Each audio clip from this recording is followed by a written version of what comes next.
আচ্ছা, আমরা কক্সবাজার জেলায় 598টা ভোট কেন্দ্রে ভোট গ্রহণ নির্ধারিত সময় 7:30টায় শুরু হয়েছে। আমরা সব কেন্দ্রের খবর নিয়েছি। আলহামদুলিল্লাহ সুষ্ঠুভাবে সুন্দর পরিবেশে ভোট গ্রহণ চলতেছে এবং ভোটাররা সকাল থেকেই প্রচুর পরিমাণ ভোট কেন্দ্রে আসে ভোটাধিকার প্রয়োগ করছে।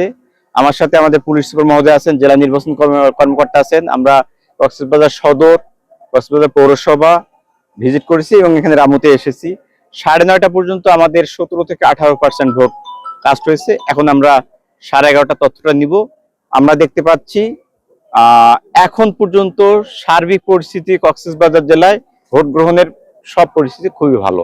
আলহামদুলিল্লাহ আমরা সন্তুষ্ট না। এখানে কোনো অপ্রীতিকর ঘটনা আমরা পাইনি। ভোটাররা উৎসব মুখর পরিবেশে স্বাচ্ছন্দ্যে ভোট কেন্দ্রে এসে ভোট গ্রহণ তাদের ভোটাধিকার প্রয়োগ করতেছে।